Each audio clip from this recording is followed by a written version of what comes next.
Bonjour et bienvenue à cette nouvelle journée du Forum européen de bioéthique, toujours placée sous le signe de la bioéthique en période de crise, avec ce matin une table ronde autour de la recherche scientifique en période de crise. Sans plus attendre, je laisse la parole à Catherine Rongière qui va modérer cette table ronde. Bonjour à toutes et à tous. Effectivement, il semble que la recherche médicale et scientifique a connu quelques bouleversements en cette période Covid. Entre l'urgence de connaître le virus, son mode de transmission, son pouvoir de nuisance et ses effets, et la nécessité de trouver des solutions thérapeutiques efficaces, bien avant même d'élaborer un vaccin, la recherche s'est focalisée sur ses objectifs pour aller vite et bien autant que faire se peut. On a pu voir une belle coopération nationale, européenne et internationale, un partage des connaissances avec un accès des découvertes au fil de l'eau, une prise de conscience des enjeux qui permettent un traitement des autorisations de mise en place des études scientifiques qui n'a jamais été aussi efficiente. 87 000 publications, voire même sur certaines soutes plus de 100 000. L'apparition d'un vaccin en moins d'un an en est la preuve. Les moyens humains, financiers et la large population touchée ont permis cette performance. L'enjeu est de taille. D'une certaine façon, il s'agissait de sauver la planète. Tous les continents étaient concernés parce que cette fois, l'ennemi était commun. Pourtant, la qualité de certaines études scientifiques s'est avérée, si ce n'est discutable, peu contributive à la science, mais plus à ses auteurs, impact facteur oblige. Les moyens alloués à la recherche française se sont avérés insuffisants. Que s'est-il passé également pour les études en cours tout à fait extérieures au problème du Covid et pour beaucoup qui ont dû s'arrêter net. Puis avec un peu de recul, on peut se demander également pourquoi finalement toutes les pathologies en pourcentage bien plus mortelles et depuis des décennies, touchant également tous les continents à des degrés divers, cancer, diabète, obésité, pathologies infectieuses, n'ont jamais bénéficié d'autant d'attention, d'opportunités financières et humaines. Pour répondre à ces questions et bien d'autres, nous avons réuni sur ce plateau Bernard Berchy, philosophe à l'Université de Genève et membre du comité d'éthique de l'INSERM, Nicolas Collongue, maître de conférence des universités, praticien hospitalier en neurologie, médecin délégué adjoint du Centre d'investigation clinique, le CIC, plurithématique à Strasbourg. Jean-Louis Mandel, docteur en médecine et en sciences, professeur de génétique humaine au Collège de France et membre titulaire de l'Académie des sciences. Enfin, Éric Fiat, professeur d'éthique médicale à l'université Gustave Eiffel à Marne-la-Vallée. Bernard, je te laisse la parole pour poser ces différentes réflexions éthiques sur le sujet. Merci Catherine et bonjour tout le monde. Je vois avec envie ceux qui sont à Strasbourg. Ma foi, c'est effectivement une année un petit peu particulière. Alors, bon, moi, j'aimerais vous proposer quelques réflexions d'ordre épistémologique et éthique sur le sujet qui vient d'être rappelé par Catherine. En effet, si vous vous souvenez, dans le texte de présentation de notre table ronde, on demandait si en situation de crise, lorsque l'urgence semble prendre le pas sur tout le reste et qu'il existe un péril imminent, est-ce qu'il est permis ou même souhaitable de s'affranchir de la lenteur inhérente et prudente propre à la recherche en matière de santé humaine pour obtenir plus rapidement un vaccin ou un traitement? Alors, à cette question qui a été posée, eh bien, il y a une réponse quasi unanime de la communauté scientifique que les exigences de rigueur ne se discutent pas, même dans l'urgence, car les voies d'accès, a-t-il été dit à la vérité, demeurent identiques. Il s'ensuit donc que les règles méthodologiques doivent continuer à être suivies le plus rigoureusement possible et qu'il n'est pas correct de dire qu'elles entrent en conflit avec l'obligation de soigner qui incombe aux médecins. Alors, la question que j'aimerais poser, c'est qu'est-ce qui justifie ce conservatisme? Et je pense que la réponse tient, une partie de la réponse, dans certaines caractéristiques de la recherche et aussi de la psychologie des êtres humains que j'aimerais présenter en traçant trois distinctions. La première distinction, c'est la distinction des études scientifiques d'une part et les traitements d'autre part. Ces deux pratiques, qui ont d'ailleurs été distinguées hier par Christine Dosquet dans une table ronde, se caractérisent par des finalités différentes.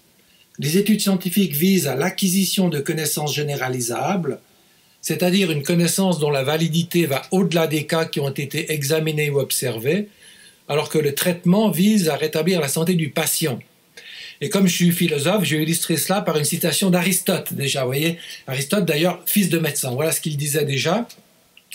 La science naît lorsque, d'une multitude de notions expérimentales, se dégage un seul jugement universel, applicable à tous les cas semblables. En effet, former le jugement que tel médicament a soulagé Callias, atteint de telle maladie, puis Socrate, puis plusieurs autres pris individuellement, c'est le fait de l'expérience. Mais juger que tel remède a soulagé tous les individus de telle constitution, rentrant dans les limites d'une classe déterminée, atteint de telle maladie, cela relève de la science. Alors, dans l'étude scientifique et traitement, je pense mettre aussi en jeu deux types de valeurs. Des valeurs éthiques et des valeurs épistémiques. Là, par exemple, les exemples classiques de valeurs éthiques, c'est la non-malfaisance et la bienfaisance. Un exemple aussi facile de valeur épistémique, c'est l'objectivité. La recherche, comme vous le savez, exemplifie d'abord des valeurs épistémiques et le traitement d'abord des valeurs éthiques. Mais il y a bien sûr un lien entre les deux. Il suffit de penser aux risques que les patients courent lorsqu'on leur administre un traitement non évalué et ou dont le bénéfice reste incertain. Donc, il semble bien effectivement que court-circuiter la méthodologie de la recherche revient à court-circuiter l'éthique. C'était la première distinction. La deuxième distinction, c'est celle qui existe entre la connaissance d'un mécanisme et l'ignorance d'un mécanisme. Je m'explique.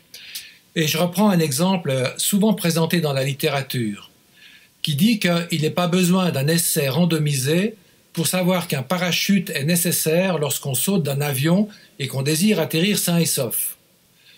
Et s'il n'y a pas besoin d'essai randomisé, c'est parce qu'on connaît les effets de la gravité sur les corps et la capacité de résistance au choc de notre organisme. En théorie, donc, il ne serait même pas nécessaire d'observer des chutes mortelles. Ainsi, lorsque le mécanisme causal physique, chimique ou biologique est clairement connu, il n'est pas ou plus besoin d'expérimenter, ni même, à la limite, d'observer. On ne s'engage donc dans l'expérimentation de la recherche fondamentale aux essais cliniques que parce qu'on ne connaît pas les mécanismes physiques, chimiques et biologiques, ou du moins parce qu'on les connaît seulement en partie ou mal. Ça, c'était la deuxième distinction qui, effectivement, elle aussi milite en faveur des essais randomisés quand on ignore la cause, comme aurait dit Aristote, c'est-à-dire la plupart du temps dans le domaine de la médecine. En tout cas, dans les sujets nouveaux. La troisième distinction, importante aussi à mon avis, c'est celle que l'on peut tracer entre le contexte de la découverte d'une part et le contexte de la justification d'autre part. Alors, pour le contexte de la découverte, je vais m'appuyer sur une citation de Jules Romain qui, dans Les Hommes de bonne volonté, place cette déclaration dans la bouche du docteur Albert Vior. Voilà ce que dit le docteur. « En science, il y a les bœufs de labour qui s'attellent à un travail qu'un maître ou la tradition leur a désigné ou dont l'idée leur est venue bien sagement à la suite d'une série de déductions qu'ils ont faites que tout le monde aurait pu faire comme eux. Ils labourent. Ils obtiennent à longueur de journée de petits résultats parce qu'on obtient toujours un minimum de résultats. C'est un effet de la loi de causalité. Et puis, il y a les autres. C'est-à-dire les autres, ceux qui sont les scientifiques qui ne sont pas des bœufs de labour. C'est-à-dire ceux qui ont des idées, qui ont des intuitions. Alors, c'est intéressant de voir, si on rapporte cette phrase à ce qui s'est passé récemment, qu'on a rencontré dans la discussion, surtout au début sous l'hydroxychloroquine, certains médecins qui ont fait un plaidoyer en faveur de la créativité, un peu à l'instar du docteur Vior, et contre la méthode, en s'appuyant d'ailleurs sur un ouvrage paru il y a déjà un certain temps de Paul Feyerabend qui s'appelait justement « Contre la méthode ». Bien, ces déclarations s'inscrivent évidemment dans le contexte de la découverte. Par exemple, Didier Raoult affirmait dans un de ses écrits que la curiosité du chercheur est fondamentale, mais qu'elle est dans une certaine mesure bridée dans le fonctionnement actuel de la recherche, basée sur le travail des équipes, d'une part. D'autre part, que ces 10 publications les plus citées étaient le résultat de découvertes dues au hasard, et non d'hypothèses formulées spécifiquement dans une demande de financement. Et enfin, qu'une source importante de découverte est la mise en question systématique des théories explicatives dominantes. Bien, mais découvrir est une chose, et on peut dire d'une certaine manière que tout est bon pour y parvenir.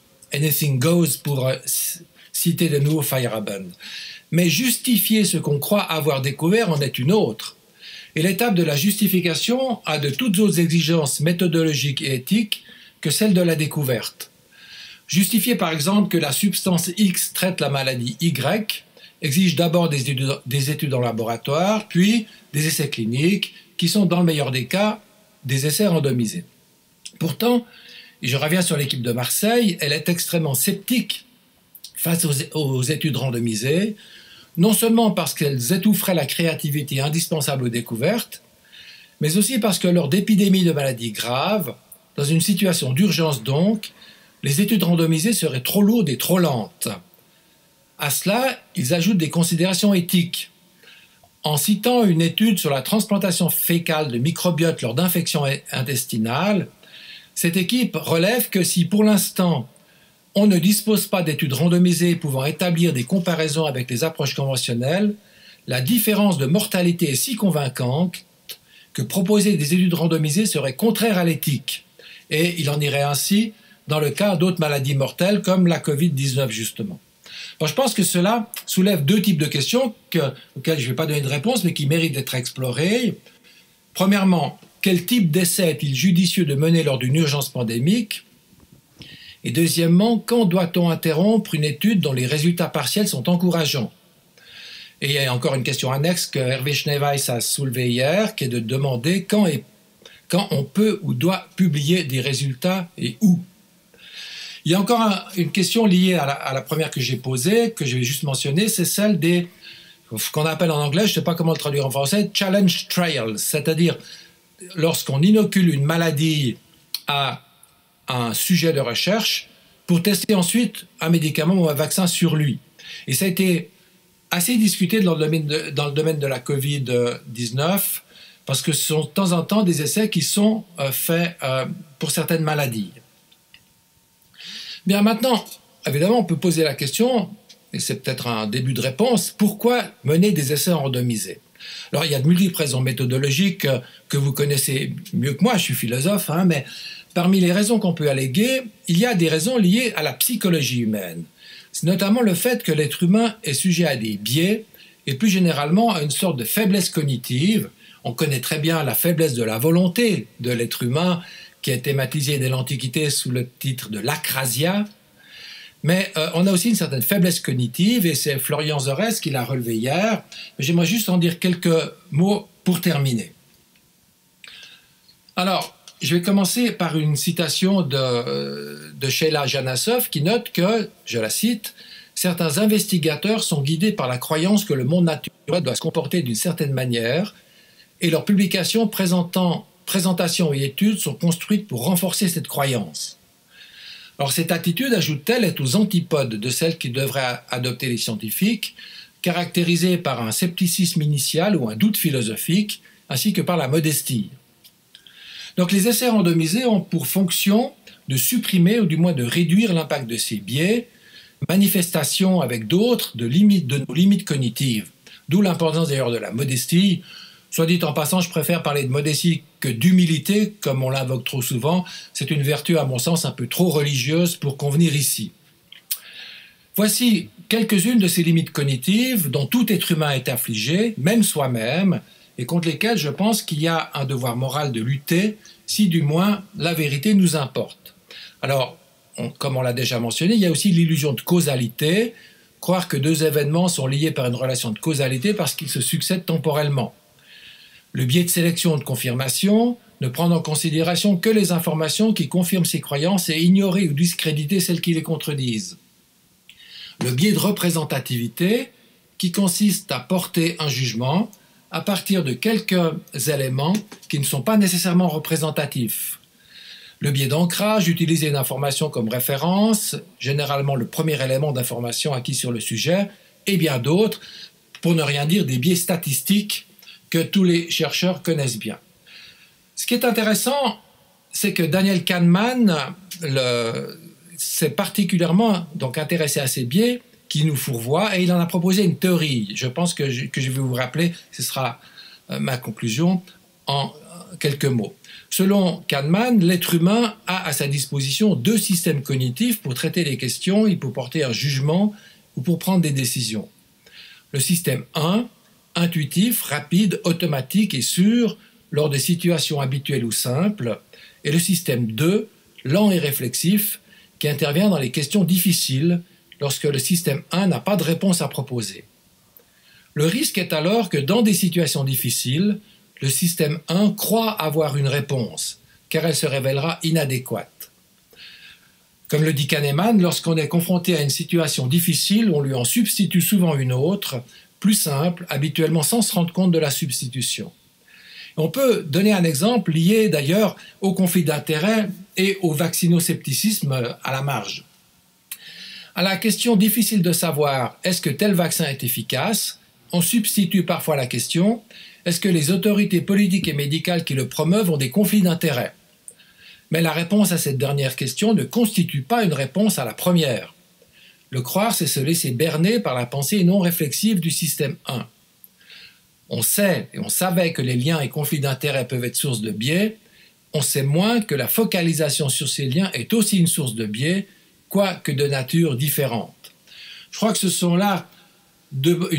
là une bonne illustration du fait que quand nous nous retrouvons dans l'obligation de gérer une information complexe, incomplète et en conditions d'incertitude, nous avons tendance à chercher des raccourcis pour simplifier le problème auquel nous faisons face, et cela, je crois, constitue une raison psychologique, certes, et non pas méthodologique, mais forte, de s'en tenir au conservatisme des essais cliniques. Voilà, je vous remercie.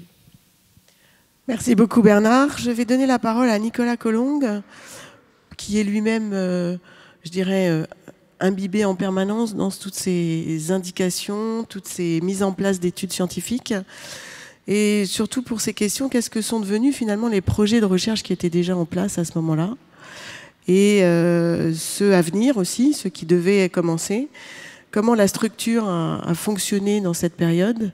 Et que dire aux patients qui étaient déjà engagés dans des études qui peut-être ont été stoppées brutalement? Bonjour et merci de me donner la parole. Je voulais peut-être juste avant de répondre directement à votre question, revenir sur ce qui a été dit par M. Bertschy, notamment sur la dimension éthique des essais cliniques randomisés dans ce contexte de crise. Parce que je crois que là, il y a une vraie question autour de laquelle il a élaboré tout un raisonnement en positionnant le chercheur face à 2 situations. On a une situation de découverte où manifestement les choses ne sont pas connues auparavant et parfois c'est le hasard qui va nous amener à cette découverte, typiquement les vaccins et Pasteur, ça s'est fait dans ce contexte-là. Puis un autre contexte où les choses ne sont pas issues directement d'une nouveauté, et c'est dans ce contexte-là qu'a évolué la recherche sur le Covid en France et dans le monde, puisque la Covid-19 est liée à un coronavirus, et on avait déjà l'expérience du SARS et du MERS, qui est aussi un coronavirus, à partir desquels on avait identifié les antigènes de surface, donc la protéine S, qui est utile pour le virus afin de rentrer dans les cellules. Et puis, les plateformes génomiques étaient déjà très performantes, ce qui nous a permis d'avoir le génome très rapidement, dès janvier 2020, du coronavirus, de la Covid-19. Donc ce contexte de découverte n'était pas, à mon sens, réellement dominant quand on a commencé la recherche sur la Covid-19 dans le monde. Un autre élément aussi important à signaler, c'est que les vaccins ARN apparaissent comme une nouveauté, mais finalement cette technologie est connue déjà depuis 30 ans. Elle a été testée pour le virus, pour combattre la maladie à virus Zika par exemple, ou la rage, donc sans arriver sur le commerce, donc on n'avait pas d'autorisation de mise sur le marché avec ces molécules, mais elles ont déjà été utilisées et cette technologie était déjà connue. Donc on est dans un contexte où on va pouvoir tester à l'aide d'une technologie connue une nouvelle approche vaccinale sur un virus qui est quand même déjà bien identifié. Donc, ce qui a expliqué le fait que cette recherche est allée finalement très très vite, avec une collaboration internationale. Je vous rappelle quand même que les États-Unis ont mis 11 milliards sur la table pour faire avancer la recherche et l'Europe 2 milliards. Donc il y a eu un effort international très important qui nous a permis assez rapidement d'envisager des essais de phase 3 avec ces vaccins. Et cette phase 3 qui ont débuté dès juillet aux États-Unis et pour lesquels on a eu les résultats en novembre de l'année dernière. Donc oui, l'essai clinique randomisé, à mon avis, dans ce contexte-là, est tout à fait éthique. Je reviens sur l'exemple qui a été donné du parachutiste. Effectivement, on saute d'un parachute, d'un avion, si on n'a pas de parachute, on va s'écraser. Ça, c'est effectivement tout à fait logique et compréhensible. Ceci dit, quand il s'agit de tester quel est le meilleur parachute pour éviter le traumatisme à l'arrivée, il va falloir faire un essai clinique randomisé. Je pense que là, on est dans cette situation-là, dans ce contexte méthodologique-là, et à ce titre-là, les essais randomisés, qui correspondent au gold standard versus avec un groupe contrôle versus placebo, molécules de référence, était tout à fait justifié. Alors, pour ce qui est du terrain, effectivement, nous, au Centre d'investigation clinique, en tant que chercheurs cliniciens, on a eu un peu deux phases dans cette pandémie. La première phase avec cette première vague qui est arrivée donc, au mois de mars dernier, où manifestement l'état général de la recherche était en sidération totale. Nous avons dû arrêter, compte tenu du confinement, la plupart des études en cours, en tout cas limiter les visites des patients à des visites totalement indispensables qui étaient liées à l'administration d'un traitement avec un bénéfice escompté important. Toutes les visites de suivi habituelles qu'on fait classiquement, parfois toutes les 15 jours, parfois toutes les 3 semaines, parfois tous les 3 mois, ont été reportées, avec l'instauration d'une nouvelle méthodologie de travail qui est le télétravail, qui a été vraiment qui s'est répandu et qui a été fait par les gens, les personnels des hôpitaux et par les personnels également des industriels qui contrôlaient un peu le déroulement de la recherche à distance depuis chez eux. Donc, dans ce contexte-là, vous comprenez que les études qui étaient en cours ont dû s'arrêter, peut-être aux dépens de la qualité de suivi de certains patients. L'autre chose qui s'est passée, c'est qu'il y a eu un arrêt assez brutal des inclusions dans les protocoles. Les protocoles dans lesquels les patients étaient déjà inclus ont continué à fonctionner plus ou moins, de façon un peu dégradée, et les patients à être suivis, mais pas de nouvelles inclusions. Ce qui a aussi posé un problème pour faire des protocoles en réanimation, puisque le patient en réanimation n'est pas capable de donner son consentement par lui-même. C'est donc la personne de confiance qui va le donner. Et avec la limitation de l'accès à l'hôpital liée au confinement, on a dû arrêter également donc, les protocoles qui impliquaient les patients de réanimation. Donc il y a eu cette phase-là qui a été assez douloureuse pour les investigateurs motivés qui avaient des patients dans les protocoles. Et puis dans un deuxième temps, il y a eu la concentration du matériel et du personnel sur les essais Covid. Donc là, c'est le réveil. Après cette phase de sidération, il y a une phase de réveil de l'ensemble de la communauté médicale et de la recherche clinique qui a fait qu'assez rapidement, en quelques mois, se sont mis en place 110 essais sur la Covid à Strasbourg, c'est-à-dire à peu près 3 fois plus que les années habituelles sur cette période-là. Quand vous regardez un peu ce qui s'est passé également dans d'autres régions, à la PHP, ils ont fait en 6 mois le travail qu'ils faisaient habituellement en 1 an à cette période-là. Donc il y a eu également une grosse charge de travail partagée par l'ensemble des centres impactés par la pandémie. Et ça a permis de faire avancer de façon très importante certaines questions brûlantes liées à la pandémie. Nous, en tant qu'investigateurs au Centre d'investigation clinique, on avait été contactés par l'Institut Pasteur, par M. Fontanet, qui lui-même avait été contacté par le président de la République la veille. C'était un vendredi, et il nous dit il faut qu'on ait le statut sérologique du personnel des US. Le président de la République veut ça pour la semaine prochaine. Donc on s'est tous mis en marche, on a arrêté toute notre activité par ailleurs et on a vu 170 patients, enfin sujets sains, ou alors potentiellement sains, puisqu'il y a des formes asymptomatiques de Covid. Bon, ça, On l'a appris petit à petit. Et on a examiné ces patients et fait des prélèvements. Sur 2 jours, on a vu 170 malades à 4-5 investigateurs qui ont dû tout arrêter pour faire que ça. Avec effectivement des résultats qu'on a pu fournir dans le courant de la semaine. Donc on a eu cette phase vraiment de questionnement et d'accélération de la production des réponses avec des moyens qui étaient dédiés, mais comme vous le disiez très bien, c'est au dépend de l'activité qu'on avait par ailleurs, activité en partie de soins, mais surtout de recherche. Donc on avait fait cette étude sérologique, on a mis également au point une autre étude qui a inclus 1400 patients sur 1 ou 2 mois. Donc là aussi, ça a été un gros travail pour les prélever, pour les accompagner. Et puis, on a pu embaucher un demi-temps d'infirmières dédiées au prélèvement, parce qu'on a fait ça au début de façon un peu dégradée avec les moyens du bord. Et puis, au fur et à mesure que la recherche s'est organisée, des moyens sont arrivés et on a pu un petit peu aller un peu plus vite et avoir du personnel dédié.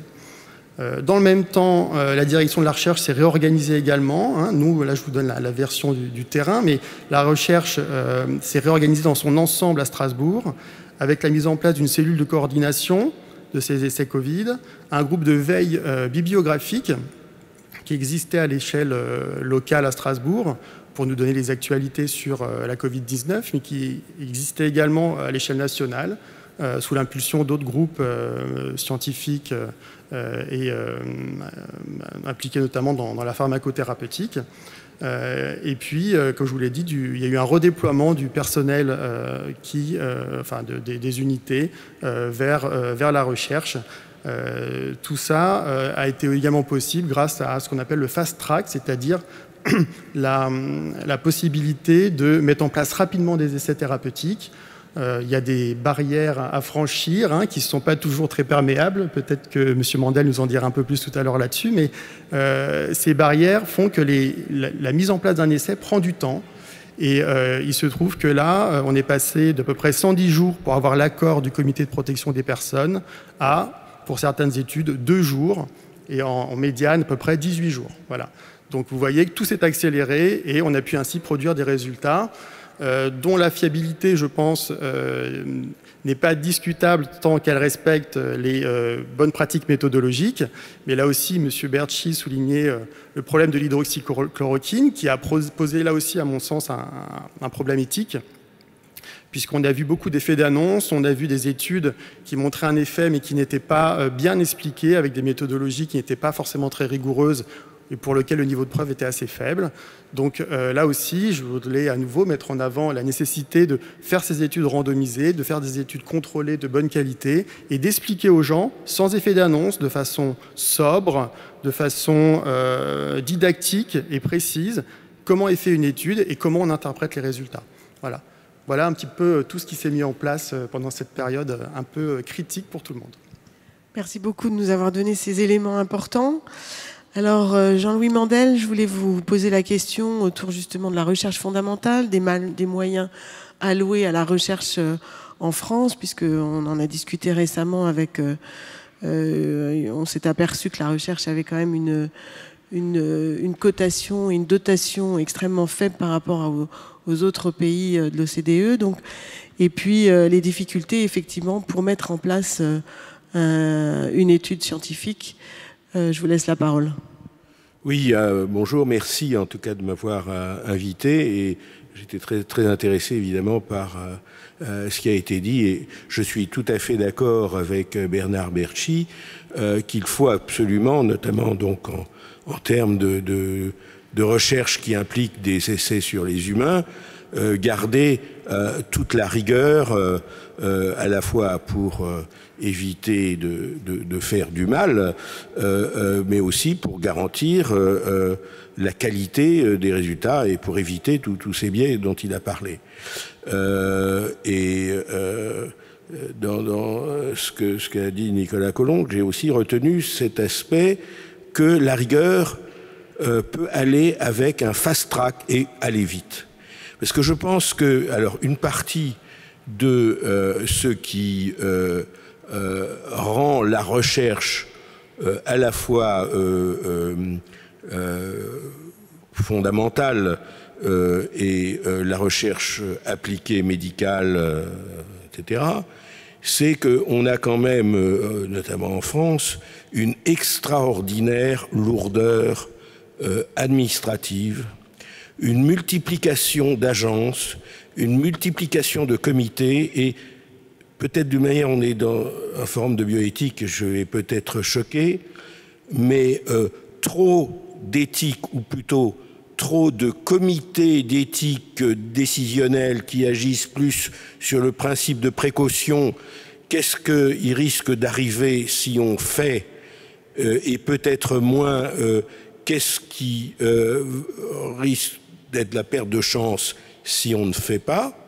C'est une question qui peut être difficile, mais fait que les choses prennent beaucoup de temps. Alors, j'ai peut-être pas d'exemple Covid, encore que je peux vous dire, étant membre de l'Académie des sciences, j'étais en copie d'un échange de mails au mois de mars, quand il y avait à la fois les aspects Raoult-Chronokin, et où beaucoup de ces médecins-chercheurs très éminents étaient impliqués à lancer des essais cliniques rigoureux et qui, j'allais dire, s'émerveillaient en disant on a travaillé jour et nuit, mais on a pu passer toutes les étapes administratives en quelques jours et pouvoir lancer très vite ces essais.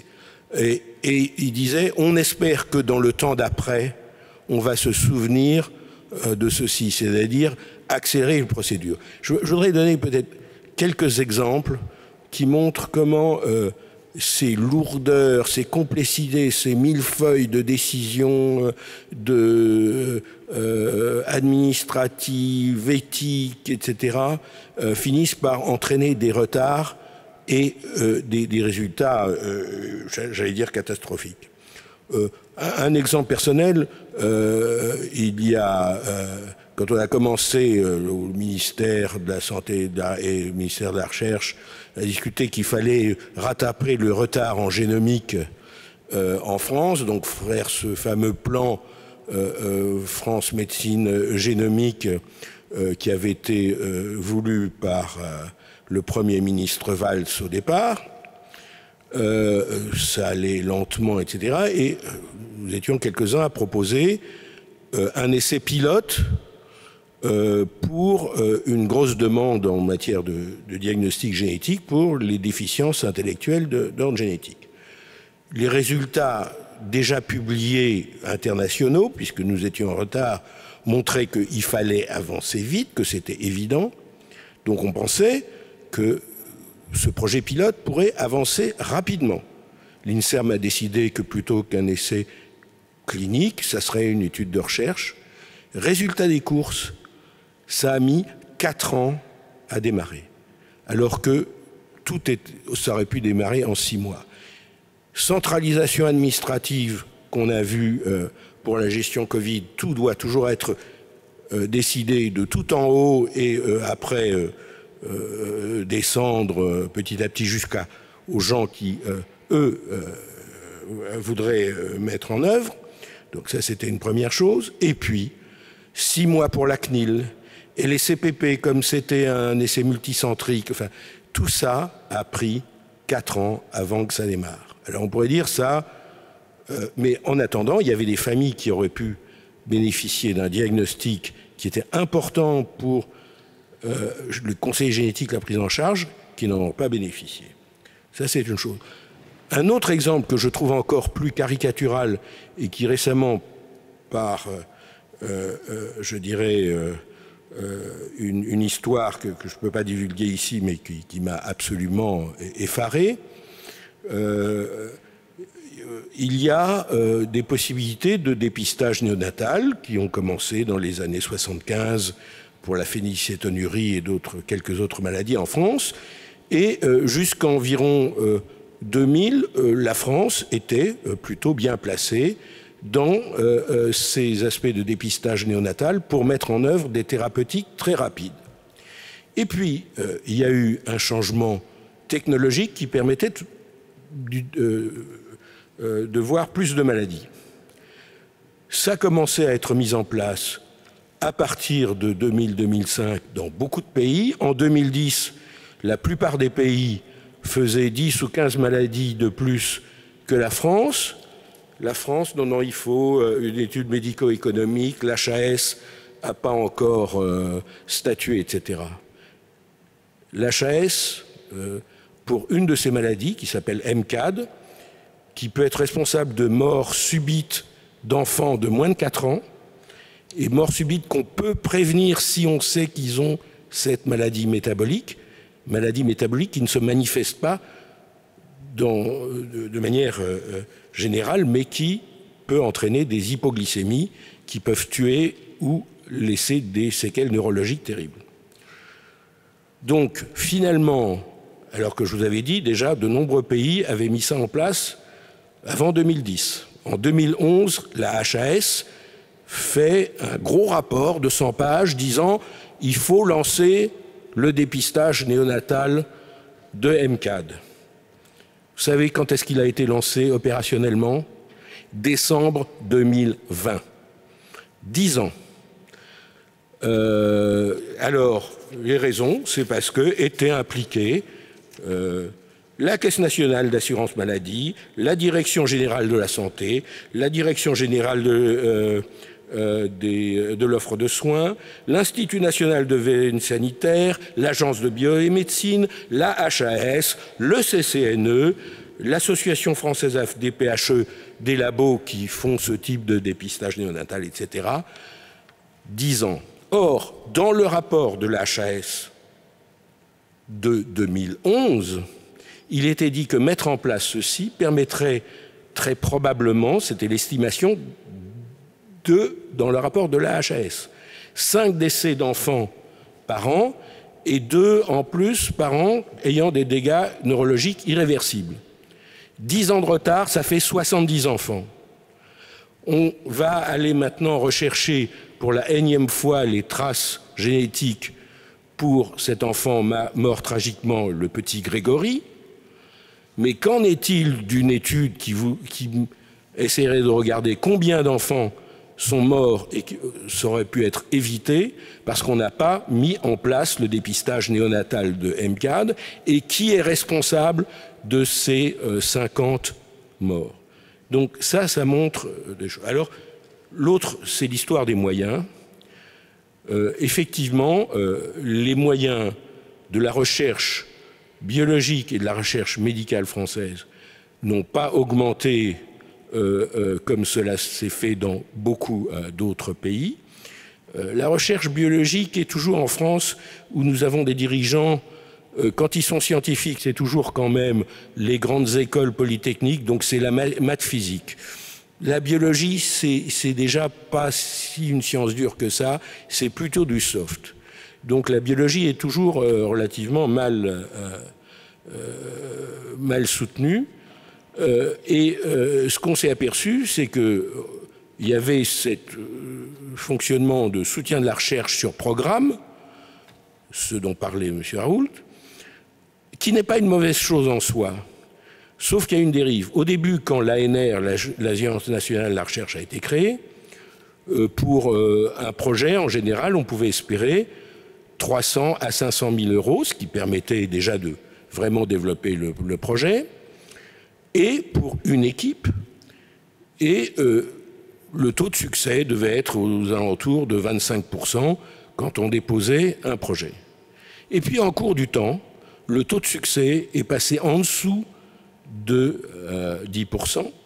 Ça veut dire qu'en moyenne, un chercheur doit déposer 10 projets, rédiger 10 projets pour avoir la chance d'en avoir un.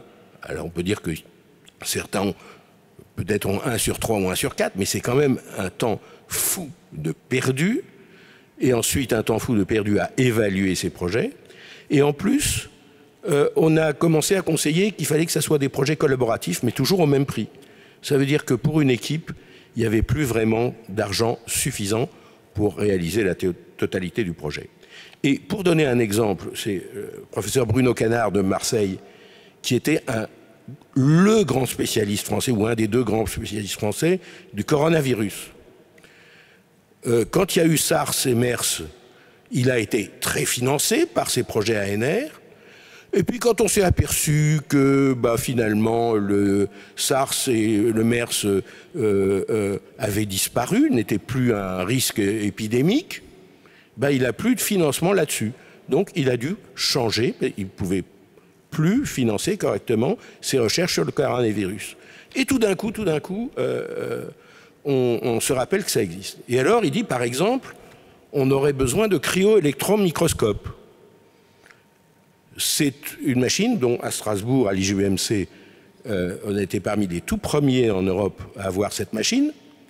Maintenant, il y en a des dizaines en Allemagne, il y en a des dizaines en Angleterre, en France, je crois, 2 ou 3. Et Madame la ministre, en plus, qui dit, mais...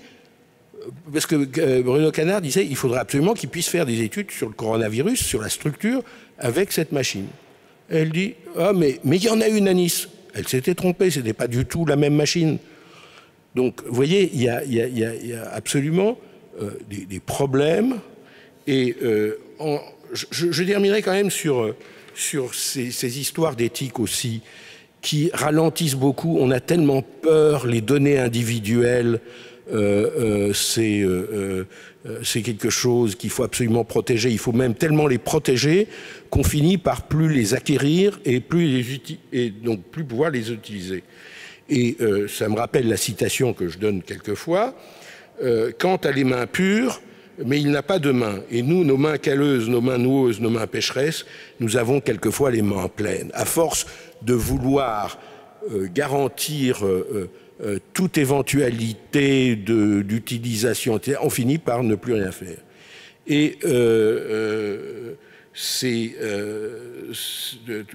tout ça fait, par exemple, que si on reparle du coronavirus, et je crois que je terminerai là-dessus, je poserai par exemple la question, enfin je l'ai posée juste avant à Nicolas Collongue, est-ce qu'il y a eu des essais vaccins cliniques en France? Alors on peut dire, peut-être les vaccins français ont pris du retard, mais dans les autres pays, il y a eu le vaccin de Pfizer-BioNTech n'a pas été testé juste en Allemagne, donc il y a possibilité de faire des essais. Or, les grands labos pharmaceutiques font de moins en moins d'essais cliniques en France parce que c'est tellement compliqué, il y a de telles lourdeurs administratives, éthiques, etc., qui finissent par aller voir ailleurs. Et surtout parce que ça prend tellement de temps. Et l'autre chose, j'ai vu qu'on critiquait un petit peu sur la base en Israël, où ils ont développé la vaccination de manière assez extraordinaire. Ah oui, mais ils ont donné à Pfizer l'accès aux données des patients vaccinés, etc., des personnes vaccinées, pour qu'ils puissent l'utiliser pour ces études. Et des gens trouvent, ah oui, mais est-ce que ça respecte les précautions, etc. Or, je dirais, c'est parce qu'on va pouvoir analyser ces données qu'on va pouvoir savoir exactement combien ça marche. Est-ce qu'il y a des effets délétères chez certaines personnes qui ont des prédispositions et pouvoir peut-être les connaître, etc. Donc, toutes ces histoires de dossiers médicaux électroniques où, à cause de ces précautions ou de ces peurs autour des données médicales, fait qu'en France, on a un retard abyssal par rapport aux autres pays. Eh bien, dans d'autres pays, ceci permet de réaliser des études qui font avancer la médecine, qui font avancer la thérapeutique. Merci Jean-Louis. Je vais donc donner la parole à Eric Fiat, et ça n'est pas un hasard si j'ai choisi de le mettre en dernier, d'abord pour rebondir sur toutes ces questions qui ont été soulevées là. Et puis on a fait une table ronde sur la Covid a-t-elle éclipsé les autres maladies? On pourrait se poser la question, la Covid a-t-elle éclipsé toutes les recherches scientifiques non Covid? Et faut-il et comment rester équitable, juste et éthique en recherche devant une urgence sanitaire? Merci à vous de votre invitation et merci à mes collègues dont les interventions ne laissent pas d'être intéressantes. Alors je vais consacrer mon temps à cette formule qui se trouve dans l'argument de notre session. cette lenteur inhérente et prudente propre à la recherche scientifique en matière de santé. Cette lenteur inhérente propre et prudente propre à la recherche scientifique en matière de santé. Je l'annonce tout de suite, il ne s'agira pas pour moi de faire l'éloge de la lenteur, ni d'inviter à une prudence qui serait confondue avec la pusillanimité, la couardise, une précaution précautionneuse. Il ne s'agira pas non plus pour moi de nier les spécificités propres à la recherche en matière de santé, où, je le sais bien, parfois, la rapidité est une vertu. L'audace transgressive est une vertu. Mais il s'agira pour moi quand même d'essayer d'avancer, que la lenteur et la prudence sont tout de même des vertus inhérentes à la recherche scientifique en matière de santé. Alors un petit mot sur la lenteur, un petit mot sur la prudence, avant que je n'essaie d'esquisser ce que je pourrais appeler le portrait d'un chercheur suffisamment bon. Le portrait d'un chercheur suffisamment bon. Commençons par la lenteur. Je le répète, il ne s'agit pas de faire un éloge incongru, facile, de la lenteur en tant que telle. Pareil éloge serait sans doute quelque chose d'incongru, voire de scandaleux, dans une époque où le péril est imminent. Et puis d'autre part, je ne veux pas oublier qu'il y a une différence entre le métier de tous les chercheurs. Je veux dire par là que le temps ne passe pas de la même vitesse quand on est chercheur en littérature du XVIIe siècle, en égyptologie, je ne sais, en philosophie, et quand on est chercheur en médecine, en oncologie ou en virologie. Il est légitime et même bienvenu que celui qui cherche un remède à la Covid-19 ne ressemble pas exactement à celui qui essaie de comprendre comment les étoiles se meuvent. Ce dernier chercheur, mon collègue citait Aristote, la métaphysique, ce dernier chercheur, en effet, ressemble à celui dont Aristote rêvait au début de sa métaphysique. Au début de sa métaphysique, Aristote nous dit que tout homme cherche par nature à savoir. Et cette recherche, c'est la recherche désintéressée, où on est animé du désir désintéressé de connaître, où on cherche à connaître le monde, même si cette recherche n'apporte rien d'évident. Chez les chercheurs fondamentaux, comme on disait jadis, eh bien, la connaissance est en elle-même une fin en soi, et elle est en elle-même un plaisir. Ce plaisir de chercher sans but, de chercher gratuitement, on le trouve parfois chez l'enfant qui a un sourire aux lèvres une fois qu'il a compris quelque chose. Oui, tout enfant désire naturellement savoir, donc tout enfant est un chercheur, et quand il a compris pourquoi il fait nuit, quand il a compris pourquoi l'arbre du jardin fleurit, un sourire lui vient aux lèvres qui est déjà une joie. Donc je n'aurais pas la naïveté, si vous voulez, de vouloir que le chercheur en virologie, qui espère nous sauver de cette crise, mène une recherche gratuite, désintéressée, solitaire, non finalisée, sans d'autre objectif que le plaisir de comprendre le monde. La recherche d'un vaccin n'est pas gratuite, d'une part parce qu'elle coûte cher, bien sûr, mais aussi parce qu'elle a un but, elle a une fin, qui est de sauver les humains de la souffrance et de la mort. La recherche d'un vaccin ne saurait être solitaire, elle demande une assistance technique considérable, coûteuse, complexe. Cependant, si je fais mienne l'idée selon laquelle une certaine lenteur prudente est nécessaire à toute recherche, et même en ce moment, eh bien, c'est parce qu'il me semble que le temps des chercheurs ne saurait être le même que le temps des industriels, des financiers, des politiques, et plus encore le temps des journalistes et de ceux qui pratiquent les réseaux dits sociaux. La BFMisation du monde, vous savez, le flux tendu des informations, vise à saturer l'attention des hommes, et à ce moment-là, il n'y a plus de temps pour le repos, la perplexité, le silence, l'approfondissement, la méditation. Le chercheur, même lorsqu'il est pressé, a besoin de perplexité, de silence, d'approfondissement et de repos. Donc, point d'éloge inconsidéré de la lenteur, mais tout de même, il me semble que même quand le chercheur doit se hâter, il serait bon qu'il ressemblât à la tortue, plutôt qu'au lièvre dans la fameuse fable de Jean de La Fontaine. Vous vous souvenez qu'à un certain moment, La Fontaine nous dit de la tortue qu'elle s'évertue, qu'elle se hâte avec lenteur. Bon, ce vers est absolument génial, se hâter avec lenteur, ça a l'air d'être un oxymore. Et cependant, ça dit tout, à mon avis, du tempo propre à la recherche scientifique. Elle s'évertue, elle se hâte avec lenteur. Elle s'évertue. Eh bien, s'évertuer, c'est être vertueux. C'est par exemple dire au professeur Raoult que les principes érigés par le Code de Nuremberg, comme le consentement, l'information loyale, la justification scientifique et les conditions éthiques de mise en œuvre de la recherche, l'évaluation des risques encourus, tout principe repris dans la déclaration d'Helsinki, que vous savez, eh bien, tous ces principes ne sont pas qu'une perte de temps. Ils sont nécessaires aussi à la trouvaille.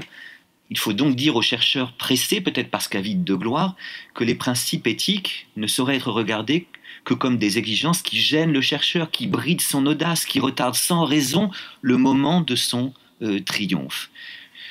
Évertuons-nous. Et hâtons-nous avec lenteur, parce que même le chercheur pressé de sauver doit, pour parvenir, je dirais, garder certains cousinages, certaines ressemblances avec le chercheur désintéressé dont je faisais le portrait tout à l'heure grâce à Aristote. Et voilà pourquoi il me semble que le tempo propre au chercheur suppose un équilibre entre la méthode et la promenade. Il faut de la méthode et de la promenade. De la méthode, en grec méthodos, c'est le droit chemin, et en effet, il faut être rigoureux, parcourir sans hiatus ce qu'on appelait au XVIIe siècle ces longues chaînes de raisons, mais en même temps de la promenade, parce qu'il me semble que les grandes découvertes sont celles des promeneurs, de ceux qui font confiance à l'intuition. Il y a certes des trouvailles par raisonnement, mais il y a aussi des trouvailles par intuition. Le raisonnement, disait Leibniz, se suit de longues chaînes de raisons et donc est assez lent.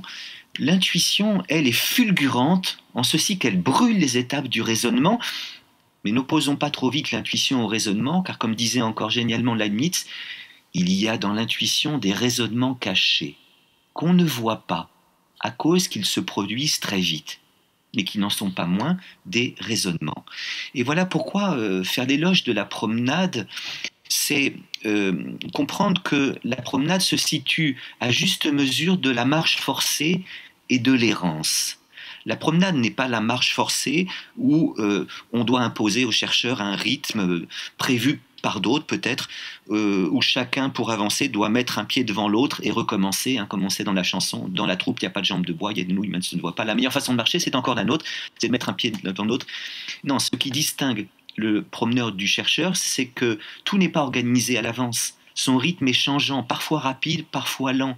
Le promeneur peut renoncer à certains buts si sa propre fantaisie ou son intuition l'y invite. Mais la promenade, c'est pas non plus l'errance.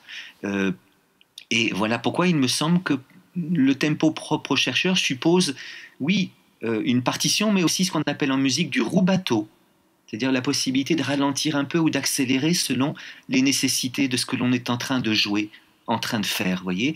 Rubato en musique, ça vient de rubare qui veut dire voler. Ben, on vole des instants au temps prévu.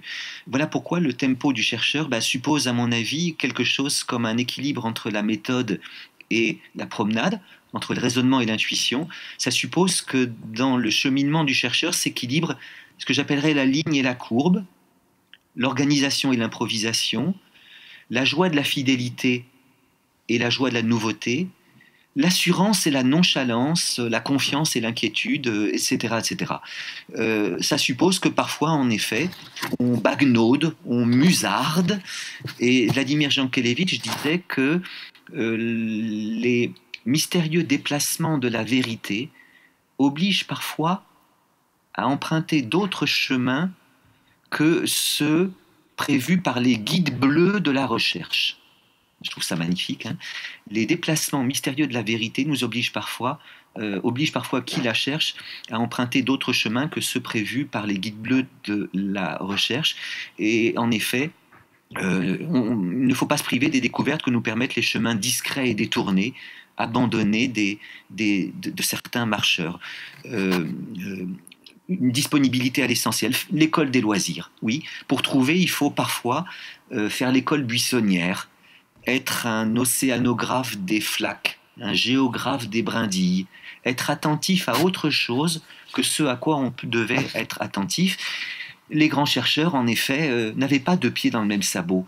Einstein était violoniste, Pascal mystique. Il y a des médicaments qu'on a trouvés parce qu'ils étaient les effets secondaires non prévus d'autres médicaments. On donne un médicament, puis tiens, il a un effet secondaire qui permet... voilà, à mon avis, pourquoi il faut faire l'éloge de la lenteur, mais pas en tant que tel. L'éloge, en effet, d'une possibilité de ralentir travaux. C'est le titre d'une œuvre poétique de René Char. Parfois, pour trouver, il faut ralentir, mais parfois, il faut accélérer. Et puis, deuxièmement, un petit mot sur la prudence. Je rappelle que dans notre épigramme, il était question de la lenteur inhérente et prudente propre à la recherche scientifique en matière de santé. Eh bien oui, la prudence, mais à condition de se souvenir que la prudence, chez les latins et encore plus chez les grecs, bref, que la prudentia latine et la phronesis grec, c'était tout autre chose que ce que l'intervenant précédent a dénoncé comme précaution précautionneuse, pusillanimité qui nous empêche en effet d'avancer. La phronesis d'Aristote, c'était la sagacité, la sagesse pratique. Et elle avait deux ailes, parce qu'il s'agissait de prendre les risques qu'il faut prendre, mais aussi de ne pas prendre les risques qu'il ne faut pas prendre. Aujourd'hui, la prudence n'a plus qu'une aile. Dire à quelqu'un d'être prudent, c'est l'inviter à être précautionneux, pusillanime. Or, on ne vit pas bien si l'on n'est que précautionneux. Il y a des audaces nécessaires et peut-être des rapidités, des transgressions parfois nécessaires. Et cette phronésis-là, en effet, c'est tout autre chose que ce qui a été dénoncé par mon collègue à propos des institutions éthiques qui ralentissent le travail du chercheur et qui parfois l'oblige à être précautionneux au point d'en être imprudent, parce que la prudence, c'est l'art de prendre les risques qu'il faut prendre. Eh bien, il me semble que ce n'est pas l'éthique en tant que telle qui ralentit le travail du chercheur, c'est son institutionnalisation. Et sa trop grande institutionnalisation en France, j'en suis tout à fait d'accord, dans la mesure où ces institutions parfois oublient leur fin. Ces institutions qui devraient être des moyens, parfois s'érigent en fin en soi. Le moyen qui oublie la fin au service de laquelle il est, c'est dans la tradition la chute de l'ange. Lucifer était le plus beau des anges, c'est-à-dire le messager, l'intermédiaire entre Dieu et les hommes. Mais à un moment, il en a eu assez de n'être qu'un intermédiaire. Et résultat, il a voulu être considéré pour lui-même. Oui, beaucoup d'institutions commettent cette erreur et sont dangereuses. Et je terminerai par l'esquisse très rapide du portrait du chercheur suffisamment bon. J'emprunte cette formule suffisamment bon, vous savez, au psychanalyste Winnicott, qui a inventé la notion de mère suffisamment bonne. Il voulait dire par là que pour être une bonne mère, il faut être un peu mauvaise, car une mère parfaite écraserait son enfant sous le poids de sa perfection. Françoise Dolto a caricaturé ça en disant qu'on n'est pas une bonne mère si on n'a jamais eu envie de jeter son bébé par la fenêtre. Il ne faut pas le faire, bien sûr, mais de temps en temps, oui, on en a un peu assez. Eh bien, le chercheur suffisamment bon, bien sûr, n'est pas le personnage totalement désintéressé, qui ne cherche pas la gloire mais le service de l'humanité, qui ne veut pas être loué pour ce qu'il a fait. À cette vision un peu idyllique du chercheur parfait, il faut opposer La Rochefoucauld, qui disait « Le refus des louanges n'est qu'un désir d'être loué de foi ». Le refus des louanges n'est qu'un désir d'être loué de foi. Qui disait « L'intérêt parle toutes sortes de langues, même celle du désintéressé ». Et donc je comprends en effet que le chercheur, oui, de temps en temps, soit mu par le désir de gloire. Mais il y a quelque chose en effet qui peut m'inquiéter, c'est que dans notre monde de compétition, où la publication est indispensable en termes d'impact factor, eh bien, il y a un risque en effet que l'intérêt propre ne conduise le chercheur à une inconduite scientifique.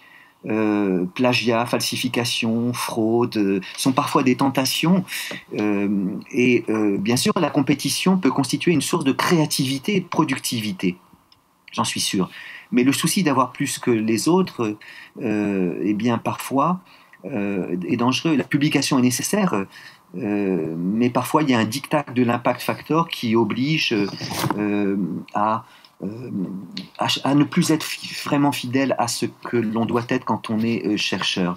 Et je dirais que celui qui veut la gloire sous couvert du salut de l'humanité, eh bien s'expose peut-être un jour à éprouver ce que, à la fin de Cyrano-Bergerac, le duc de Guiche a dit éprouver, puisqu'il se met à vanter Cyrano.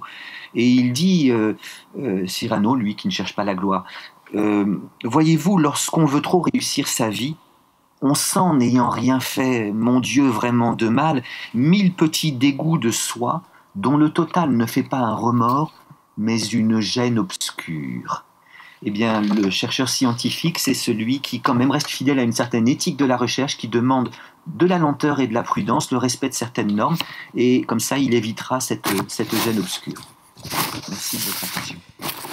Merci pour vos 4 interventions, aussi différentes qu'enrichissantes. On va maintenant laisser place au débat.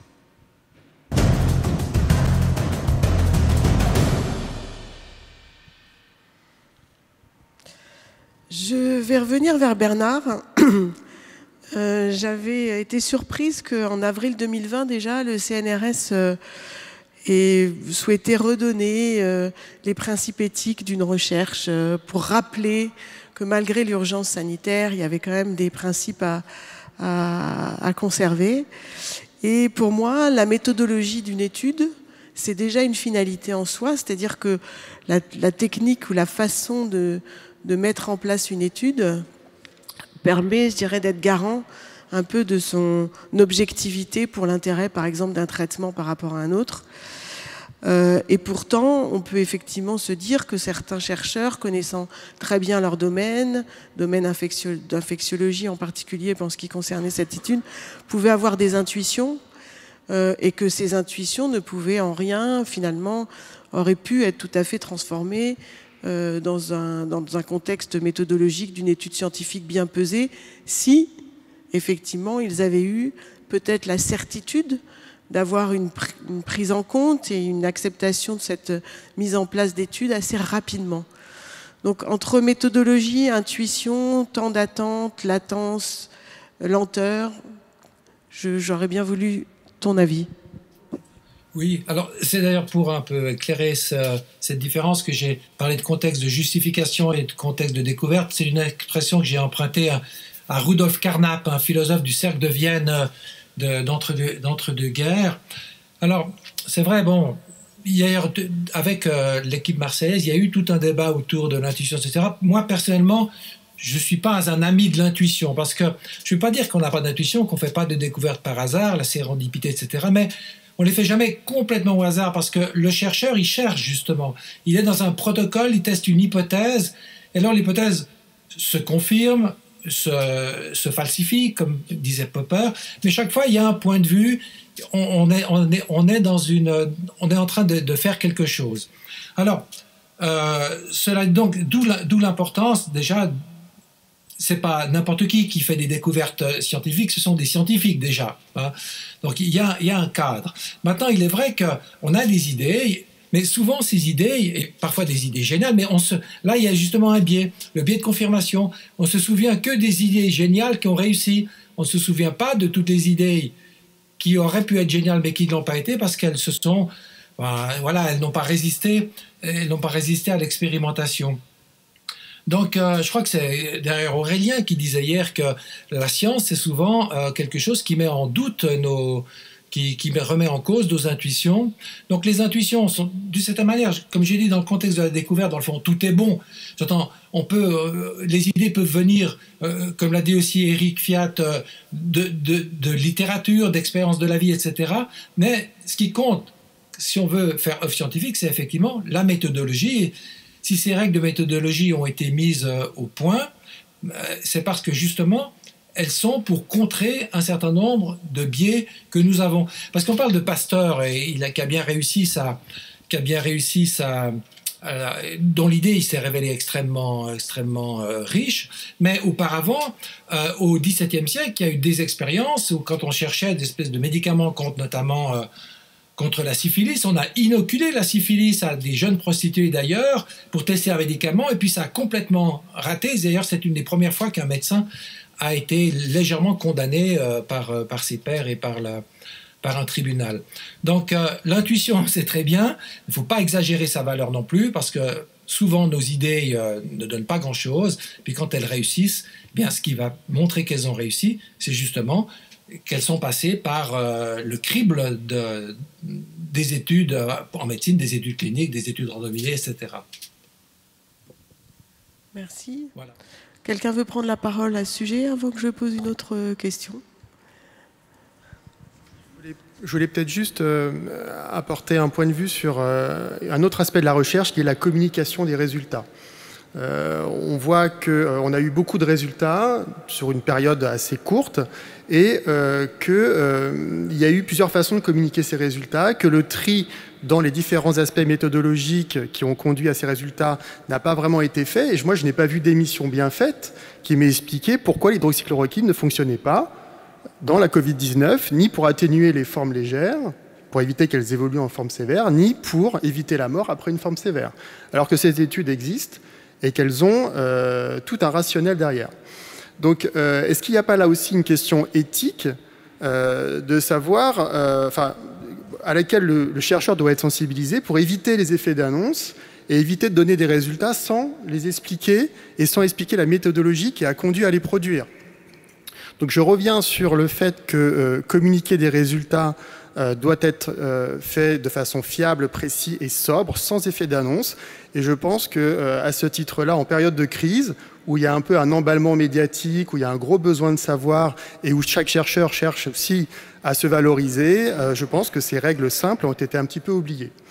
Je voulais juste revenir sur le directeur de l'IHU, puisque je vois qu'il est au cœur du sujet ici, et donc il pose un problème éthique manifestement. Je pense que c'est en grande partie à cause de la façon qu'il a eu de communiquer des résultats, qui en soi aurait pu être intéressant de façon assez préliminaire, au début du développement de l'hydroxychloroquine, mais qui ne se sont pas confirmés par après. Et donc là, je crois qu'il faut juste rappeler comment a été élaborée toute la réflexion autour de l'hydroxychloroquine. Initialement, c'est un produit qui a permis d'inhiber la transcription virale, la réplication virale in vitro dans un certain modèle cellulaire. Ensuite, on a eu des publications dans des grosses revues comme Nature qui ont montré que sur des macaques, donc à l'état préclinique chez l'animal, l'hydroxychloroquine ne permettait pas de limiter la diffusion virale. Donc un premier contre-argument avec là pour le coup une méthodologie fondamentale chez l'animal assez robuste. Et puis ensuite, on a eu des études thérapeutiques randomisées, contrôlées, qui ont montré dans différentes populations, publiées dans des grandes revues, le dernier datant d'octobre 2020 dans le New England, qui ont montré que l'hydroxychloroquine n'avait pas d'effet à un stade précoce de la Covid, ni à un stade plus tardif. Voilà. Donc moi, j'aurais aimé voir à un moment donné une communication, une émission scientifique qui diffuse la culture scientifique et méthodologique et qui nous donne des arguments pour éviter de tomber dans la croyance, parce que je crois que cette crise a bien montré aussi qu'on était parfois, que la frontière était assez ténue entre le pragmatisme scientifique, le principe de réalité, la véracité des résultats qui s'affranchit des biais, et puis la croyance. Et je pense que ça n'a pas été forcément bien amené et bien par les chercheurs les premiers, mais aussi par les médias, et que les réseaux sociaux ont aussi démultiplié l'effet d'annonce et joué avec nos croyances plus qu'avec nos capacités de raisonnement et nos capacités finalement scientifiques. Et juste un complément, est-ce que justement ces effets d'annonce ont eu des répercussions sur la possibilité d'inclure des patients dans certains protocoles? Parce que j'imagine que certains patients, quand on leur proposait autre chose que la chloroquine, peut-être se sentaient ne pas avoir le meilleur traitement possible. Et finalement, est-ce qu'il y a eu plus de difficultés à inclure des patients du fait justement de ces annonces extérieures? Alors ça a été effectivement tout à fait le cas. Il se trouve qu'en France, on a eu assez peu de protocoles thérapeutiques qui ont pu inclure et se développer, pour les raisons qui ont été soulignées tout à l'heure. Mais oui, effectivement, quand il y a une demande forte du patient, vous savez que le patient doit signer un consentement éclairé, il doit donner son accord pour être tiré au sort dans un des groupes. Et quand il y a une croyance assez forte sur l'efficacité d'un produit, l'efficacité potentielle d'un produit, il peut refuser de participer au protocole. Ce d'autant que certains médecins ont prescrit l'hydroxychloroquine sans plus de preuves, avec les conséquences que ça a eu, qui pose aussi là un problème éthique, à savoir que les gens qui étaient traités par hydroxychloroquine pour une autre pathologie n'ont pas pu y avoir accès à cause des ruptures de stock itératives et ont vu leur maladie s'aggraver. Donc ça aussi, je pense qu'il y a un questionnement éthique à avoir derrière ça. Alors, sur ce sujet, justement, Nicolas Collongue, j'aurais une question, parce que, en fin de compte, il y a eu cet effet d'annonce du professeur marseillais sur l'hydrochloroquine, et finalement, il a fallu quand même essayer de prouver quelque chose, enfin, essayer d'avoir des études correctes. Est-ce que ça n'a pas éclipsé d'autres voies de recherche, parce que tout le monde s'est finalement précipité pour essayer de montrer, de démontrer soit son utilité, soit son inutilité? On a l'impression qu'en fait, cet événement a peut-être empêché, obéré d'autres solutions thérapeutiques à faire jour, ou en tout cas à être étudiées. Alors c'est effectivement pas faux de voir les choses comme ça. Il faut quand même juste imaginer que j'ai les chiffres à la PHP parce que je connais bien le site, mais 50% des essais institutionnels Covid ont été acceptés. Enfin 50% des essais soumis Covid ont été acceptés pour financement. Donc il y a eu quand même un gros engouement qui a permis de multiplier les voies de recherche. Mais effectivement, le fait qu'il y ait cet effet d'annonce et tout l'éclairage donné sur cette molécule a conduit à ce que cette molécule soit introduite dans des bras de traitement, dans les études, alors qu'elles n'étaient pas forcément prévues au préalable. Ça a forcé quand même à obtenir une réponse sur l'efficacité de cette molécule. Donc maintenant, on se retrouve avec des essais thérapeutiques effectivement assez complexes, où on n'a plus 2 bras, un bras traité et un bras placebo. On a parfois 4 bras, des analyses intermédiaires qui redistribuent les patients en fonction des premiers résultats dans d'autres bras. Voilà. Donc on peut avoir des essais assez compliqués, mais effectivement, ça nous a conduit à devoir introduire cette question dans l'essai clinique, alors que parfois elle ne se posait pas au moment de la conception. Jean-Louis ? Oui, je pense effectivement qu'il y a un problème, et ce problème sur la discussion dans le grand public de la signification des résultats, etc., est traité souvent, y compris par exemple par nos grandes agences de recherche, etc. On fait de la com, alors qu'on devrait faire de la pédagogie. Et par exemple, quand on pense, pendant longtemps, vous aviez les complotistes qui disaient oui, si on veut pas de l'hydroxychloroquine, c'est parce que c'est pas cher et que les labos veulent vendre leurs molécules très chères, comme le remdesivir, etc., et qui sont tous payés par les experts sont tous payés par les grands labos pharmaceutiques. Finalement, un des premières molécules qui a été montré comme vraiment utile dans le traitement c'est les glucocorticoïdes, les dexaméthasone, qui coûtent absolument pas cher, qui sont des vieux médicaments. Pourquoi est-ce qu'on n'a pas fait la pédagogie de montrer que, en fait, les études cliniques, ça permet de montrer qu'éventuellement un médicament cher, finalement, n'a pas d'effet, et de montrer qu'un médicament pas cher peut avoir un effet, mais qu'il faut ces études rigoureuses. Simplement, donc ça, je pense que c'est une pédagogie qu'il faudrait pouvoir faire et expliquer. Alors, l'autre... oui, donc je pense que c'est ce que je voulais dire. J'aurais une question, alors je pense que je peux la poser à tous, mais par rapport au vaccin. Donc, Jean-Louis, tu as parlé de la difficulté, est-ce que finalement les Français ont pu tester le vaccin en France? A priori, non. Nicolas pourra peut-être nous en parler. Il y a des principes de précaution que l'HAS a annoncés, par exemple, pour les femmes enceintes et les femmes en désir de grossesse, qui reposent sur rien et qui bloquent beaucoup de choses. Alors, Est-ce que ces principes de précaution, qui ne sont pas d'ailleurs appliqués partout dans le monde, sont à discuter? Et justement, pour cette raison, pourquoi finalement, parfois, on ne prend pas en compte les études étrangères qui ont été faites, qui ont mis en avant un certain nombre de résultats? Et tu parlais des tests génétiques qui avaient été commencés en 2005 à l'étranger, qui ont mis beaucoup de temps à être mis en place en France.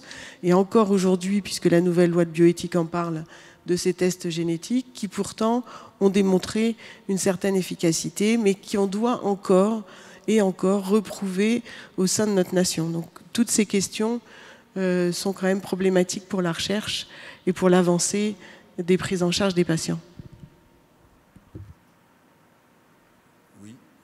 Oui. Alors là, effectivement, je suis tout à fait d'accord. Enfin, tu connais mon avis là-dessus. On a un vrai problème au niveau des décisionnaires en France, et je parle des décisionnaires institutionnels, à vraiment tenir compte de ce qui se fait à l'étranger. Je pense que si on regarde alors c'est à la fois dans ce qu'on a fait qu'on n'aurait pas dû faire et dans ce qu'on aurait dû faire et qu'on n'a pas fait.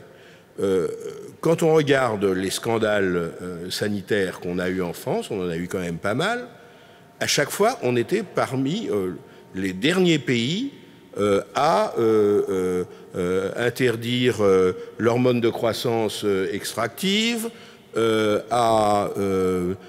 le distilbène, pour l'amiante. À chaque fois, il y avait plein d'autres pays qui avaient déjà décidé d'arrêter en France. Le Mediator est un autre problème. Et par contre, et surtout la génétique qui effraie, semble-t-il, nos politiciens, là au contraire, et je peux dire que j'ai eu un coup de téléphone avec quelqu'un qui était une conseillère médicale du président Macron, bien connue à Strasbourg, cette conseillère, qui, quand je lui parlais de tests génétiques qui se faisaient à l'étranger, m'a répondu d'un ton pincé: c'est pas parce que ça se fait à l'étranger que ça doit se faire en France. C'était ça la réponse. C'est pas quel est le bien, etc. C'est à partir du moment où Madame Buzyn avait décidé que ça ne se ferait pas, malgré l'avis du CCNE, malgré l'avis de la commission parlementaire animée par le professeur Jean-Louis Touraine. Alors c'est là aussi on voit, on se dit toujours on est formidable en France parce qu'on a des lois de bioéthique qui quand même évoluent difficilement, et on a un CCNE, très bien le CCNE. Le CCNE a fait des préconisations et Madame Buzyn a décidé que non, on n'en parlerait pas, donc a bloqué tous les amendements au sujet de ces tests génétiques en population générale, bien que le CCNE et bien que, c'est pas un jury citoyen, mais le gouvernement avait demandé au CCNE de faire un appel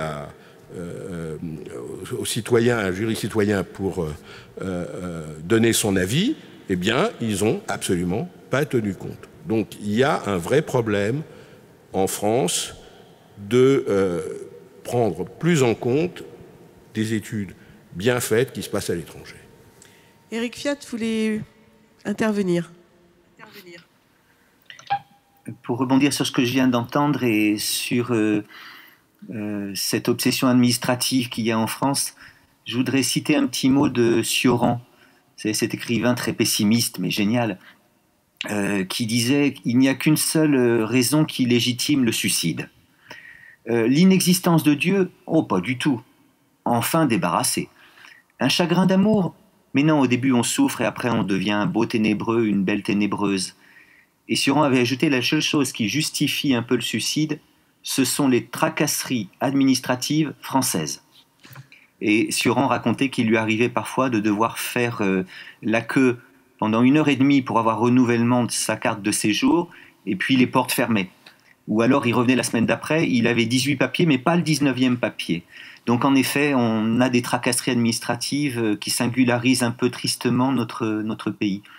Pour rebondir sur les deux autres sujets qui sont venus, en effet, cette obligation de communiquer qui ne prend pas la forme heureuse d'une pédagogie eh bien, a pour origine, je crois, ce que je pointais tout à l'heure, c'est-à-dire la BFMisation du monde, l'information continue, où il faut aller très vite. La pédagogie, ça prend du temps et ça s'adresse à l'intelligence et non pas à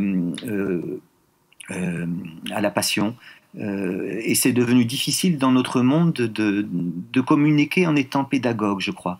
Et puis, dernière petite remarque, c'est pas que je veux défendre contre Bernard l'intuition. Je le dis, il faut un équilibre entre la méthode et l'intuition. Mais l'intuition dont je faisais l'éloge, c'est pas n'importe quelle intuition. Il y a intuition et intuition. Et voilà pourquoi je tenais à rappeler la définition que Leibniz donne de l'intuition. Il y a dans l'intuition des raisonnements cachés qui ne se voient pas à cause qu'ils se produisent très vite. Et en effet, c'est l'intuition d'un scientifique très savant qui cherche quelque chose. C'est pas l'intuition spontanée d'un inventeur de génie. On est d'accord là-dessus. Bernard. Oui, moi, donc en tant que citoyen de la Confédération helvétique, je peux difficilement juger la France, effectivement, mais je voulais rappeler que, dans le fond, l'idée qu'il y a une bioéthique obstructive n'est pas un phénomène purement français. Aux États-Unis, c'est Steven Pinker qui a utilisé l'expression de bioéthique obstructive. Donc, il y a un débat sur effectivement jusqu'où faut-il protéger les gens, comment faire les balances risques-bénéfices. Il y a quand même un consensus qui me semble s'être établi et qu'on pourrait sans doute discuter, c'est que avec la logique du principe de précaution, on s'occupe des risques, on ne s'occupe pas des bénéfices ou des pertes de chance. Il s'agit de n'autoriser quelque chose que lorsque les risques sont acceptables. Alors après, il faut définir acceptable, mais l'idée, être focalisé sur les risques, c'est la logique même du principe de précaution. Et vous m'excuserez si c'est un peu... vous pensez que c'est un de mes dadas, mais je pense que ça fait référence aussi à un biais de l'être humain qu'on appelle le biais de négativité, qui consiste à se souvenir mieux et à mettre en exergue les expériences négatives que l'on a. Et donc, il y a une aversion pour le risque qui est sans doute explicable d'un point de vue évolutionnaire. Jean-Louis Mandel pourrait nous le dirait mieux que moi. Il y a là un trait de la psychologie humaine avec lequel il faut pouvoir, qu'il faut arriver à gérer et qui fait qu'effectivement, les risques nous impressionnent beaucoup plus que les pertes de chance. Merci. On va maintenant laisser la place aux internautes.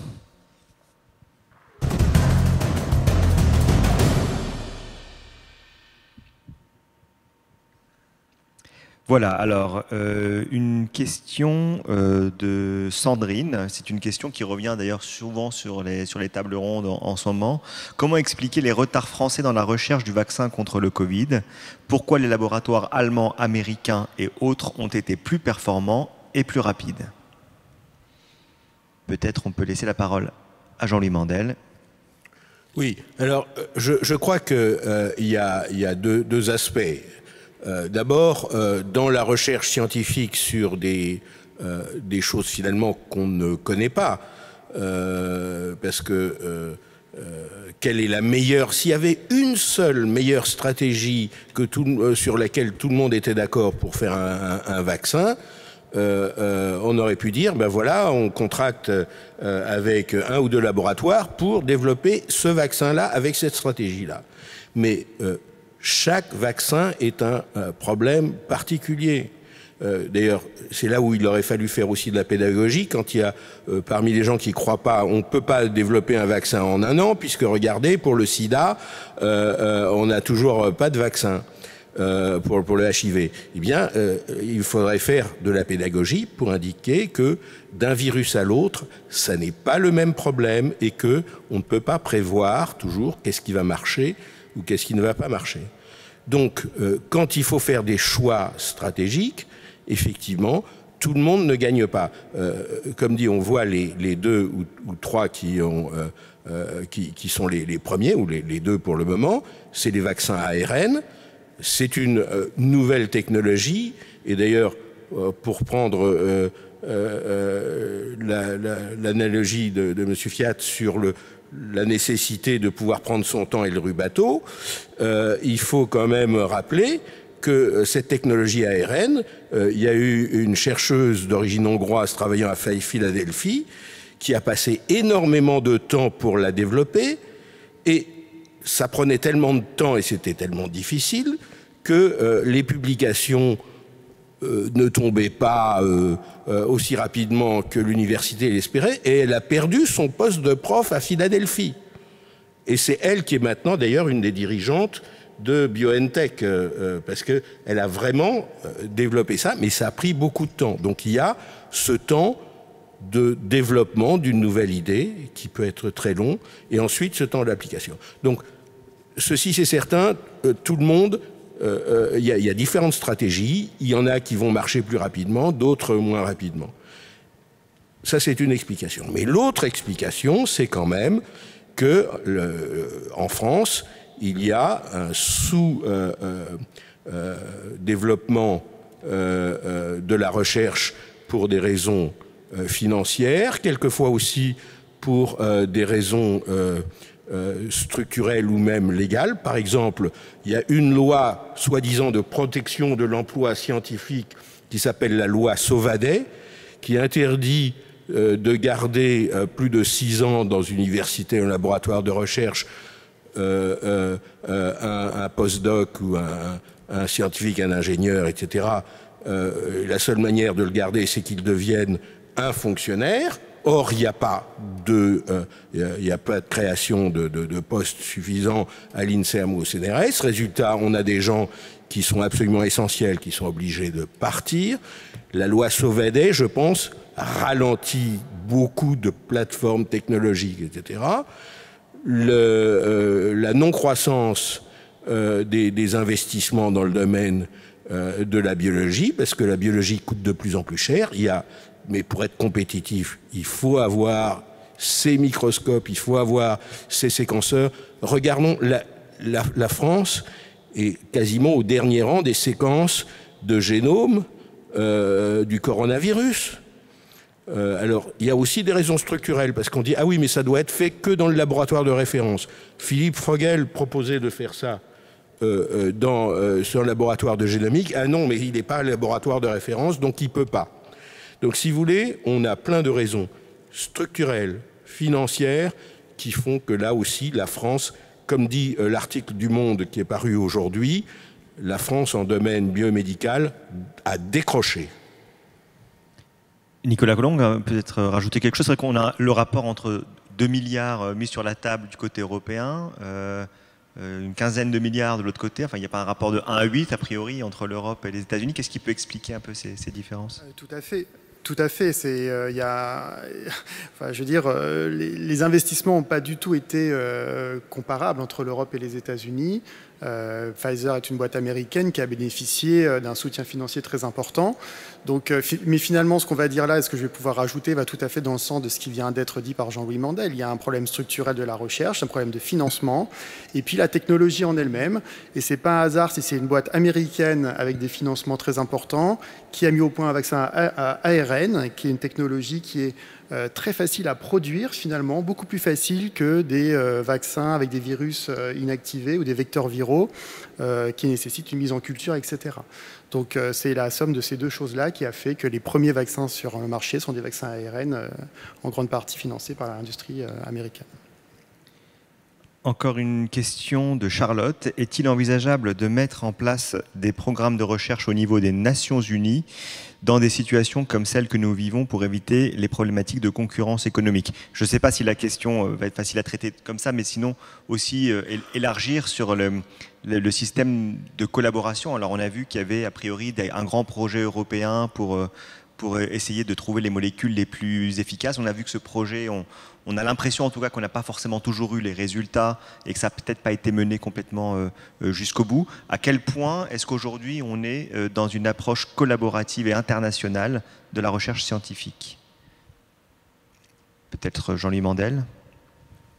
Oui, je crois qu'il y a quand même beaucoup de coopération internationale, y compris des projets européens qui sont quand même toujours très lourds à monter. Là aussi, je dirais, la bureaucratie européenne ne facilite pas toujours les choses, mais il y a quand même d'énormes efforts du point de vue européen pour stimuler des projets de recherche. Donc ça c'est important. Il y a dans beaucoup de domaines, moi le domaine que je connais, c'est la génomique, mais pour pouvoir participer à ces projets, il faut pouvoir mettre sur la table des moyens. Or, là aussi, je peux dire que sur la génomique humaine, par exemple, alors que la France a été au départ, grâce au Généton, à l'AFM, etc., au Téléthon, un des leaders dans la recherche génomique internationale, depuis, on a complètement décroché, on n'est présent dans aucun des grands projets collaboratifs qui ont eu lieu après le séquençage du génome. Je pourrais donner les noms de ces projets, mais et de la même manière, on est des contributeurs minimales à un grand projet collaboratif d'analyse des séquences génomiques de coronavirus. Parce que il y a trop peu de labos qui sont impliqués, des moyens limités, et puis cette peur qu'on a en France de partager nos précieux résultats avec les autres. Voilà. Donc je crois qu'il y a vraiment beaucoup de choses, mais il y a une nécessité d'avoir des projets internationaux, tout en se méfiant, parce qu'on ne sait, la recherche, on ne sait pas à l'avance qu'est-ce qui va marcher, qu'est-ce qui ne va pas marcher. Donc il faut pouvoir garder quand même une diversité d'approches, parce que si on mise tout dans une seule approche qui semble être au tenté la meilleure, on risque de se couper complètement de tout le reste. Je pense que Bernard Barato aimait, qui fut longtemps président de l'AFM, aimait à citer, je crois que c'était Edison. Si on avait mis beaucoup d'argent pour la recherche pour comment améliorer les lampes à l'huile, on n'aurait pas découvert l'électricité. Je voulais rapidement, pour conclure, poser quelques petites questions rapides à tout le monde. Et puis peut-être pour terminer sur une note un peu optimiste quand même. Il y a eu des choses qui ont été faites et qui sont plutôt positives, et en particulier l'accès aux travaux de recherche de façon assez open, qui a même été une conséquence pour toutes les spécialités, puisque j'accédais à des articles sans avoir plus besoin de payer un abonnement au journal. Ça, j'ai trouvé ça assez formidable, parce que c'était un partage de connaissances extrêmement rapide. Est-ce que ce genre de choses va perdurer ? Est-ce que dans le contexte, on s'est rendu compte qu'il y avait cette lenteur administrative qui freinait la mise en place ? Est-ce qu'il va y avoir une mise en place une hâte, se hâter lentement, mais pour permettre enfin d'obtenir peut-être des mises en place d'études rapidement ? Est-ce qu'il va y avoir une reconsidération financière de la recherche et surtout une reconnaissance du chercheur ?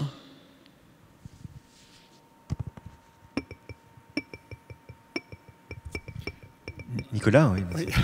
Alors, effectivement, l'accès à la connaissance et à l'information, c'est vraiment popularisé, enfin vraiment démocratisé. On a tous eu accès à ce qu'on appelle des préprints, qui sont des articles issus directement de la production du chercheur, de l'équipe de recherche, sans filtre par les autres chercheurs qui, en général, relisent le papier et mettent des critiques méthodologiques et demandent des correctifs.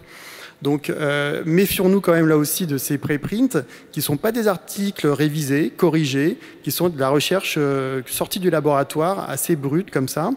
Donc, ça a un côté positif, ça accélère la transmission des informations, mais d'un autre côté, il faut se méfier des articles en préprint qui n'ont pas été publiés ou qui ont été orientés vers d'autres journaux moins prestigieux parce que la qualité de la méthode n'était pas au niveau. Donc là aussi, attention à cette information qui n'est pas digérée, qui est livrée comme ça. Il y a des choses à prendre, d'autres à laisser. Il faut déjà avoir un esprit critique et une bonne connaissance du domaine pour en tirer le meilleur, quoi. Et d'un point de vue nos membres de comité éthique de la recherche, comme Bernard ou Eric Fiat, est-ce qu'il n'y a pas quelque chose peut-être à revisiter ou à retravailler pour essayer d'accélérer un peu les mises en place de protocoles et favoriser le chercheur à pouvoir avancer ?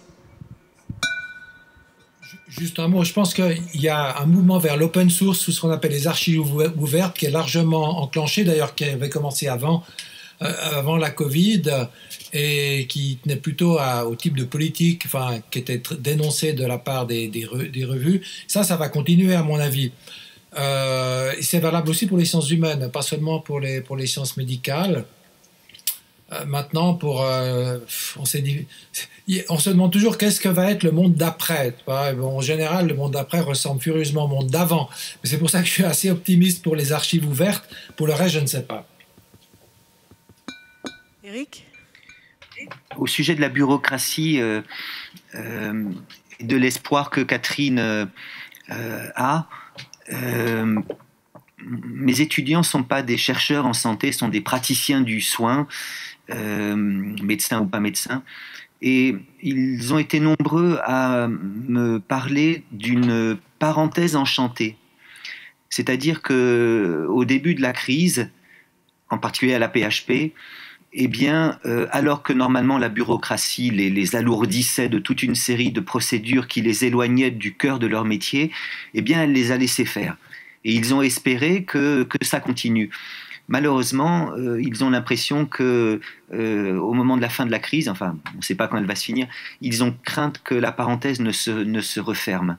Donc j'ai l'optimisme que vous avez, mais j'ai un peu ce pessimisme-là qui est qu'en effet, le monde d'après ressemble au monde d'avant.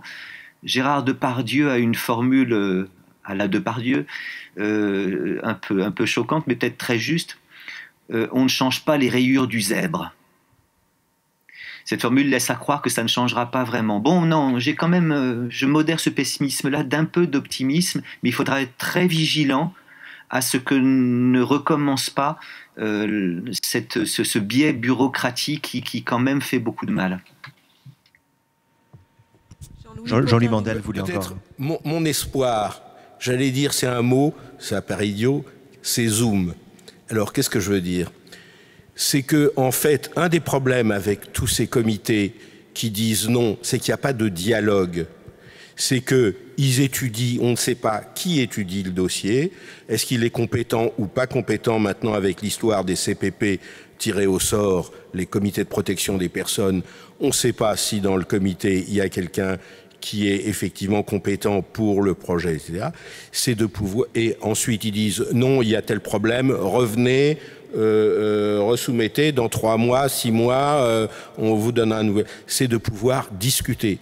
Vous avez tel problème, vous avez soulevé tel problème, comment est-ce qu'on peut y répondre par une communication et pas simplement par on soumet un projet et puis vous attendez 2 mois, 3 mois, 6 mois et puis tout d'un coup on dit ah mais il y a un problème.